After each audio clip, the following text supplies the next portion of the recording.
দক্ষিণ পূর্বাঞ্চলীয় সিস্তান ও বালুচিস্তান প্রদেশে নিরাপত্তা বাহিনী দিয়ে অভিযান চালায় ইরান।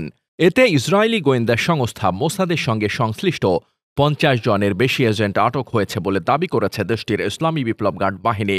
মেহের নিউজের এক প্রতিবেদন থেকে জানা যায়, অভিযানের সময় ২ জন নিহত হয়েছেন।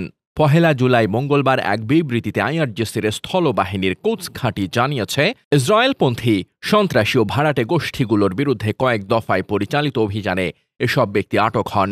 এছাড়া আটককৃতদের কাছ থেকে বিপুল পরিমাণ অস্ত্র ও গোলাবারুদ উদ্ধার করা হয়েছে, যার মধ্যে যুক্তরাষ্ট্রের তৈরি আগ্নেয়াস্ত্রও রয়েছে। আইআরজিসি জানায়, ধৃত ব্যক্তিরা ইরানের গুরুত্বপূর্ণ অবকাঠামো ও নিরাপত্তা স্থাপনাগুলোতে হামলার পরিকল্পনায় যুক্ত ছিল।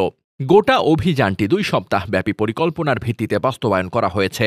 প্রদেশটি পাকিস্তান ও আফগানিস্তান সীমান্তবর্তী এলাকা হওয়ায় অঞ্চলটিতে দীর্ঘদিন ধরে বিচ্ছিন্নতাবাদী ও জঙ্গি গোষ্ঠীর সক্রিয়তা রয়েছে।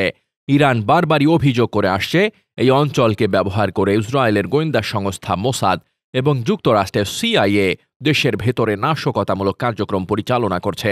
আইআরজিসি আরও দাবি করে, এই অভিযানের মাধ্যমে মোসাদের একটি বড় নাশকতা পরিকল্পনা ব্যর্থ করে দেওয়া হয়েছে। তারা জানায়, ইসরায়েল এ অঞ্চলে সামরিক তথ্য চুরি, বিশৃঙ্খলা সৃষ্টি এবং ইরানের অভ্যন্তরীণ নিরাপত্তা ব্যবস্থা দুর্বল করার জন্য স্থানীয়দের অর্থ ও প্রশিক্ষণ দিয়ে নিয়োগ করছিল। তবে এ বিষয়ে এখন পর্যন্ত ইসরায়েলের কোনো প্রতিক্রিয়া পাওয়া যায়নি। বিশ্লেষকদের মতে, ইরান সরকারের এমন ঘোষণার পেছনে কৌশলগত বার্তা রয়েছে। এটি যেমন অভ্যন্তরীণ নিরাপত্তা বাহিনীর সক্ষমতা প্রদর্শনের ইঙ্গিত, তেমনি আন্তর্জাতিক মহলকে জানিয়ে দেওয়া, দেশের ভৌগোলিক সীমারেখা অতিক্রম করে কোনো হস্তক্ষেপই বরদাস্ত করা হবে না।